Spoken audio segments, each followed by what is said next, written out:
All right, everybody. Welcome to the Well Regulated Podcast. This is episode number 10. How's everybody doing? This is Deep South EDC. Thanks everybody for joining me today. So let's just get into it. We got some crazy stuff already happening over here in New Mexico. So this happened on the 9th, which looked like it was yesterday. Bernalillo County Sheriff's Office drone video shows children with loaded gun. So, of course, we got a video.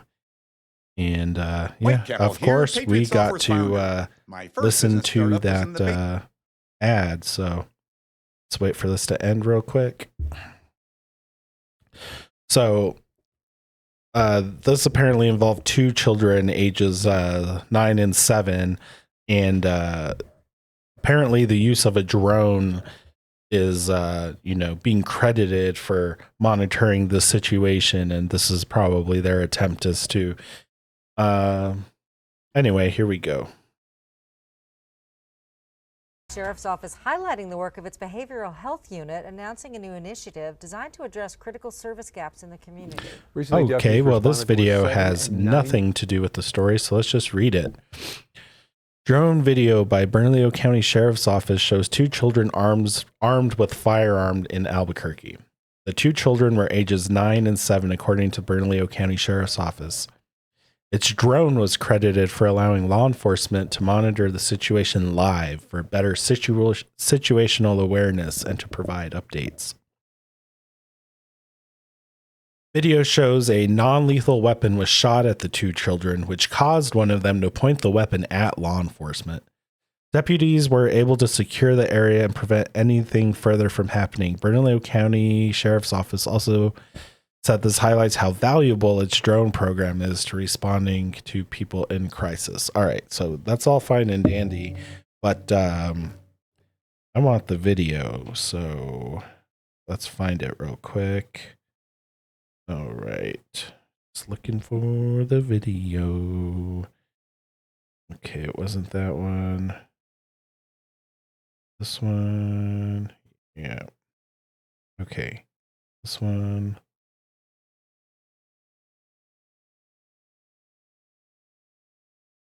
Share. Yeah, we got to get the video of this, man. All right, let's check it out.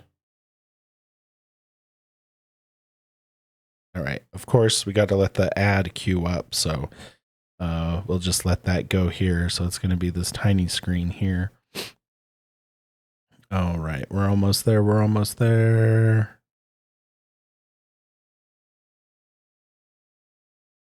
All right, let's get this volume on. You guys ready? It's crazy. We're learning more information about the children seen playing with a loaded firearm in a recently released video from the Bernalillo County Sheriff's Office. In an interview last night with KRQE News 13's News Nation affiliate, the sheriff said the what kind of gun does he have? It's like a little one. Friday. BCSO confirmed Friday afternoon that boy was found safe.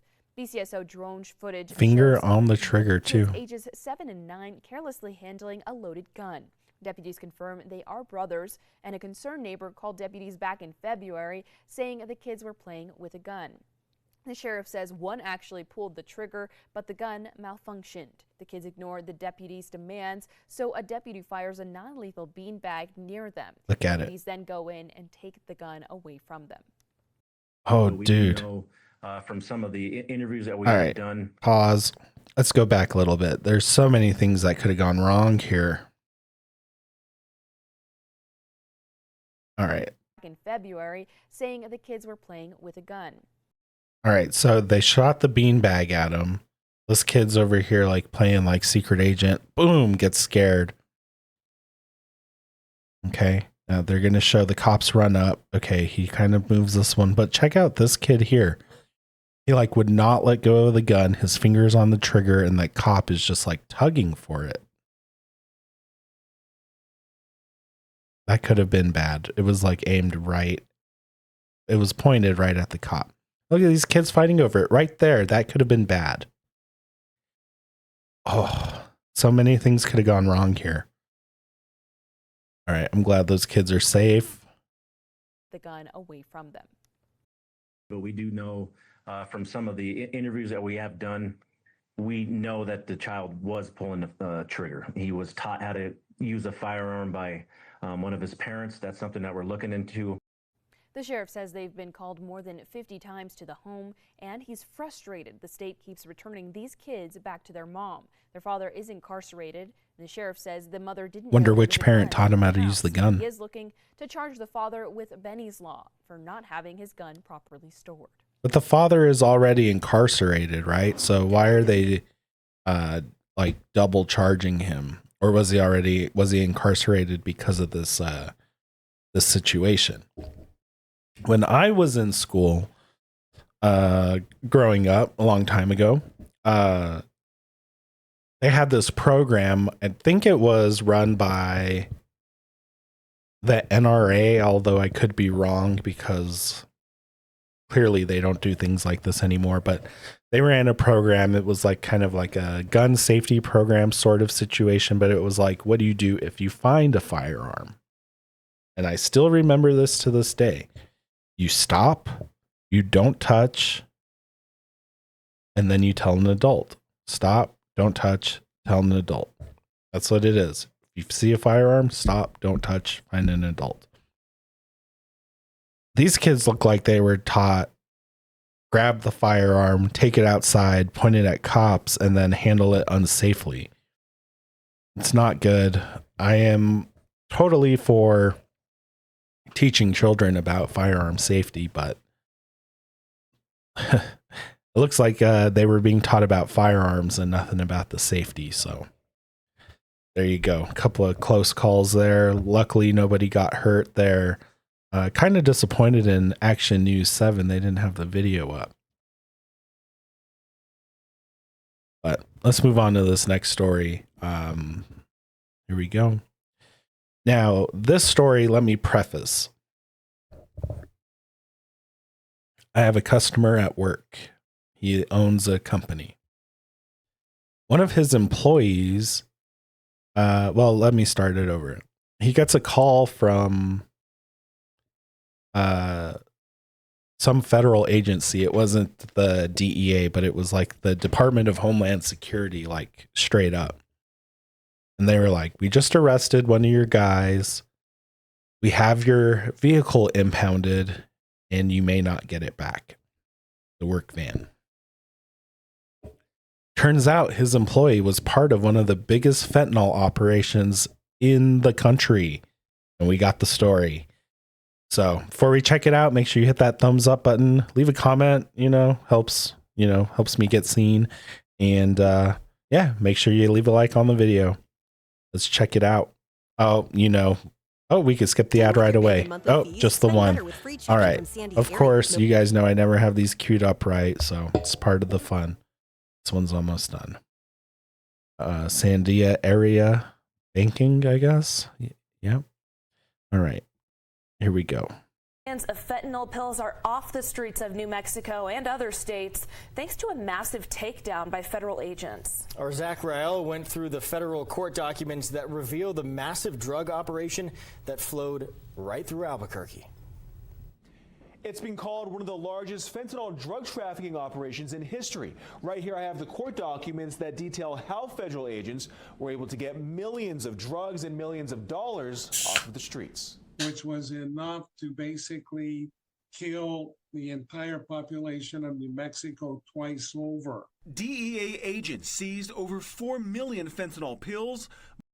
Man, imagine if somebody had like the comic book brain of somebody who could like put this in the water supply and affect millions, More than 4.4 million in cash, 41 weapons, nearly 80 pounds of meth, plus heroin and cocaine.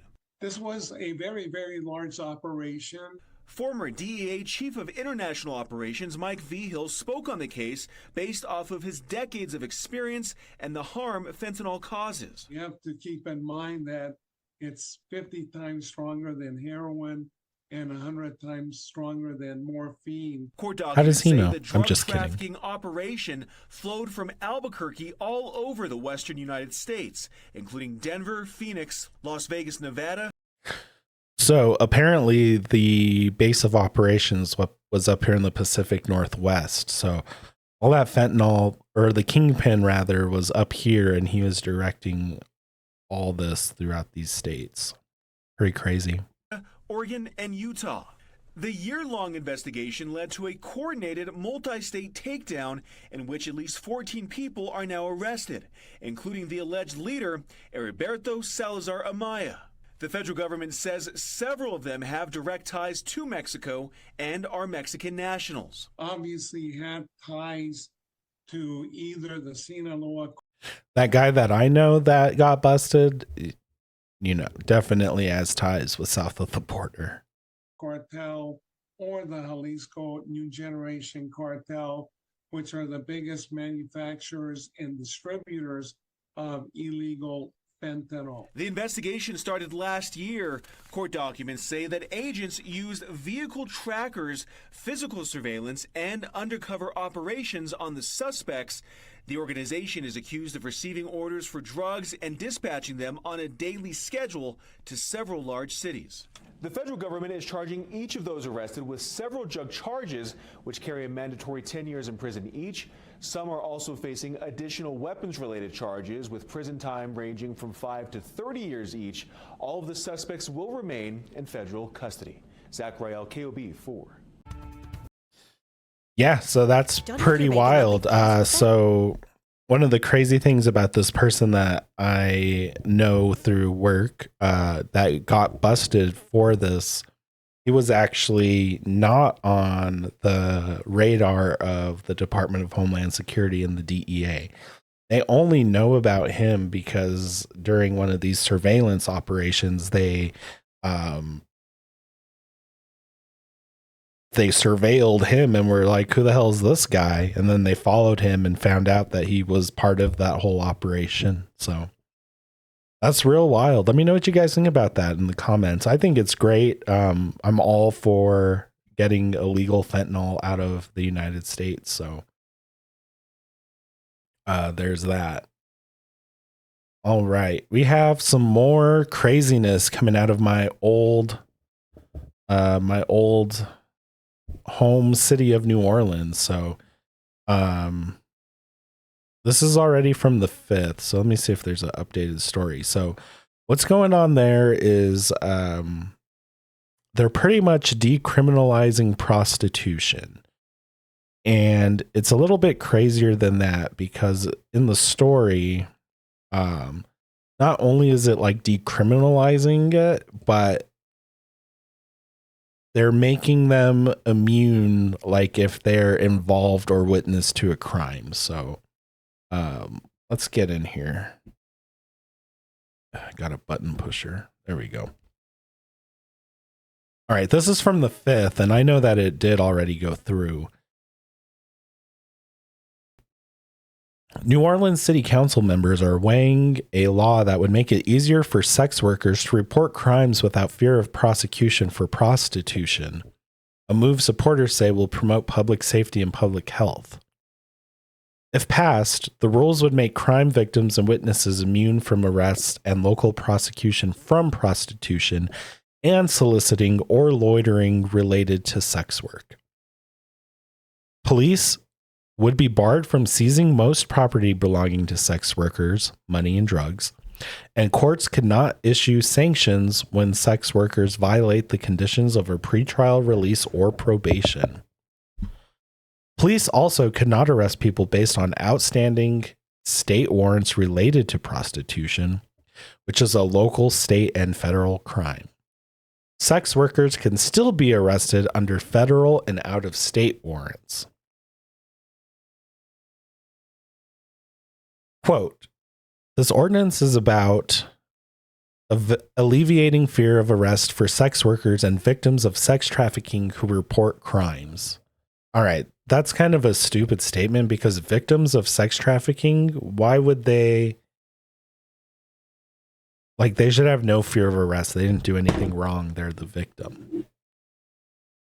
Said the city council vice president Helena Moreno at the council's joint governmental affairs and community development committee meeting on April 28th. Marino, who is running for mayor, co-sponsored the ordinance along with District B Council member Leslie Harris after advocates for sex workers proposed the change. The committee voted unanimously to send the ordinance to the full council for its consideration. She said the ordinance had support from the Orleans Parish District Attorney Jason Williams' office and the New Orleans Police Department.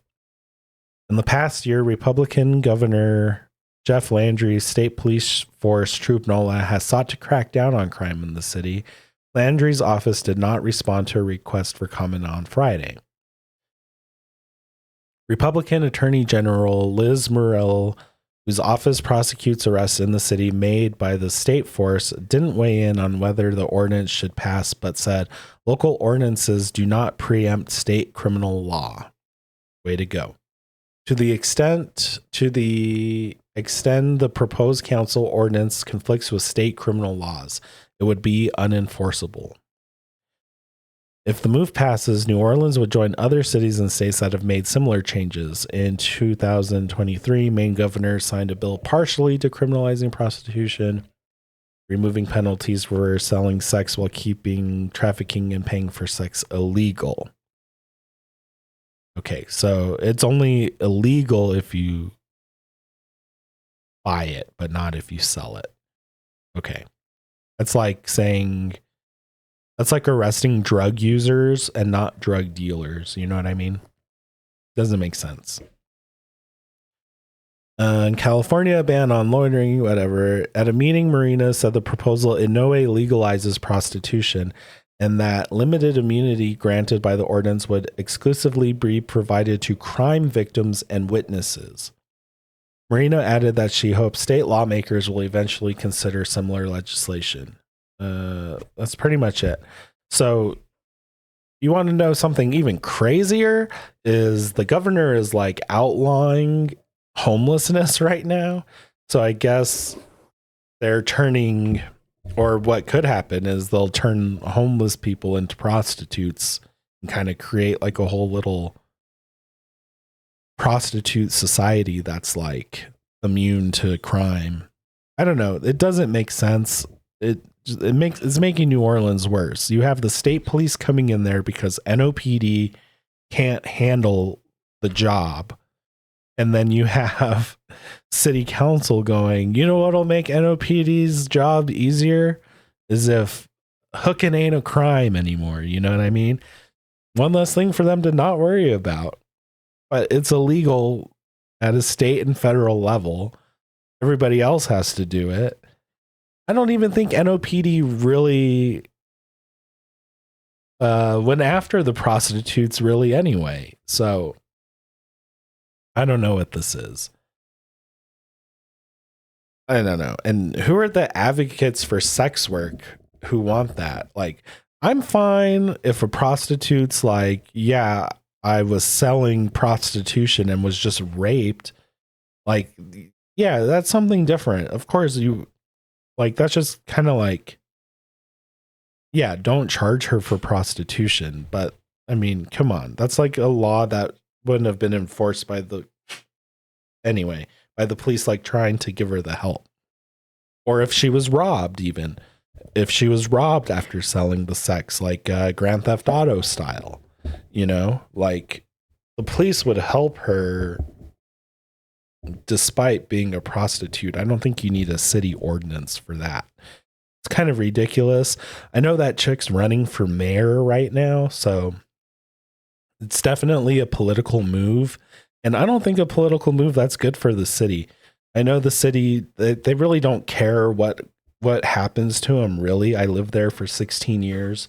As long as you let them drink in the streets, like, fuck it, do whatever the fuck you want. Free prostitution, legal prostitution, whatever. I mean, it's just crazy. All right, guys. Make sure you're following me everywhere. Follow me at you can find my link tree. I'll post that in the description below. Follow me on YouTube. Follow me on Rumble. I'm on Odyssey too. And make sure you guys are following my X. So YouTube, I got playlists of all of the podcasts. I have stealth camping. We got EDC stuff, multi-tools, fire, knives, and just come check it out. Same thing with the Rumble page. Help me get to 100, please. Trying to get to 100 followers on Rumble. We're almost there. We're at about 97. Now, this crazy thing about Rumble is I actually started my channel on Rumble first. I kind of wanted to support them and everything, and kind of was getting nowhere on Rumble. So I did like, made a YouTube channel, and there was this option where you could like have like auto publishing. Like if you publish on one, it'll automatically go to the other. Well, they stopped doing that. So it's kind of a bummer. Got to upload in 2 places, but it is what it is. And I got an Odyssey. It's the backup to the backup to the backup. And make sure you follow me on X. We got the spice here. Always bringing the spice on X. And yeah, if you ever need to get a hold of me, X is a good place. You can send me an email. Again, all that is here on the link tree. All right, let's get into this final story. I let you guys know not long ago that Albuquerque was going to have the National Guard deployed, and that day is coming up soon. So here we go. It looks like we got a video. Let's see if it's the video to the story that we want to watch. Reporting you can trust. You're watching KRQE News 13 at 5:30. Good evening. Unprecedented mission for New Mexico's National Guard will have them helping fight crime on East Central this month. So how are the volunteers feeling about something that's never been done before? News 13's Jessica Salinas talked to Guard members about it today. She's live downtown. Some of those guardsmen and women that we spoke to today say they have a feeling that they're helping out the community by working alongside with APD on Operation Zia Shield. It's drastically gotten worse. That feeling on crime is what Albuquerque native and National Guard Staff Sergeant Kayla Chavez says helped her fuel her decision to join Operation Zia Shield. The first of its kind mission will put National Guard members on city streets, helping APD starting this month. Come to the point where we need to help and we need to stop before it gets progressively worse and continue expanding in any way we can to help our community. 71 Guard members are now in training for the mission, which will focus on East Central. 53 of those Guardsmen and women taking part call Albuquerque home. Like the general said, these are citizens of Albuquerque who are going out there to help. Not all of them are. Clean up their community. PD says the guards will do work similar to what PSAs do, like helping watch crime scenes and direct traffic. They'll also use drones and help tag evidence with full deployment expected by the end of the month. In the lead up, they'll get nearly 40 days of training. And I can assure you that the training provided aligns with or exceeds New Mexico Law Enforcement Academy standards and is grounded in the best practices used by law enforcement statewide. Why would it exceed, and why would not the other New Mexico police forces be upheld or want to obtain that higher standard? Why would he even say that? Is that just like a political like phrase you put in there? Let's check it out again. Listen to what he says. They'll get nearly 40 days of training. And I can assure you that the training provided aligns with or exceeds New Mexico Law Enforcement Academy standards and is grounded in the best practices used by law enforcement statewide and nationwide. If it exceeds, who's teaching them? It can't be these police officers, right? It doesn't make sense. This whole thing doesn't make sense at all. Listen, hear what they're going to be armed with. Along with getting defense training from state police. Some tips that will help us when interacting with somebody. Know thyself. In the classroom today, kind of what garbage is that? De-escalation tactics. That I agree with. Definitely involves a lot more training, but as we've seen in the Hermit's Peak Calf Canyon fires, we've worked alongside law enforcement for. Those were fires, homie. They're putting you in the war zone. It's nothing really new. Meanwhile, APD is emphasizing the guards won't be making arrests. I want the public to be assured that, you know, there is no intention of a military presence in Albuquerque. Then why have them? We asked Chief Medina how they will gauge the success of this operation. They say they will know in about October or in 5 months when police will track and see if crime rates have gone down on East Central. Back to you. All right. Thank you, Jessica. APD Chief Medina said today he'd like to see the Guard help out for at least a year. When the governor authorized the mission last month, she too endorsed a longer operation between 6 months to a year. All right. Well, I guess it wasn't in this story, but again, maybe it's here, but these guardsmen are going to be deployed in standard issue khakis and polo shirts. They're going to have a radio and they'll be armed with pepper spray. Pepper spray only. Here we go. National Guard members received defense training from New Mexico State Police. Our specific role was to prepare the National Guard personnel in defensive tactic skills for self-protection and safe control, restraint of individuals. While we hope that these tactics are never required, readiness is essential. Guard members will also carry pepper spray for self-defense and Narcan. Give me a fucking break, dude. You want their help, but you're not really letting them help you. They're gonna guard crime scenes, bag evidence, and fucking fly drones, dude. This was a total bait and switch from the beginning. From the beginning, they were saying it's to address a youth crime problem. This is not addressing the youth crime problem whatsoever. And now they're saying, oh, it's gonna free up officers. We'll see. They're only assigned in one corridor of the city. I think in this next video, this is the original one that I thought that first one was. They kind of break down where everybody's going to be as far as like how many guard members are going to be at which post. So the drone flyers are going to be out earlier than the rest. So we'll see if we see a lot more drones popping up in the city. You know what I mean? The National Guard is now just days away from starting days away, operations guys, in Albuquerque, aimed at helping an overburdened police department. And today they're showing the public how they're getting ready. News 13's Jessica Salinas has this story. They're calling it Operation Zia Shield, which will partially start next week with dozens of Guard members coming to Central to help fight crime. In today's training, APD wanted to emphasize what the Guards will and won't be doing. Let's see. They will not be doing arrests. They will no not arrests. Be taking, traffic accidents. Our police service aides do that, but we're not going to task them with that. No traffic accidents.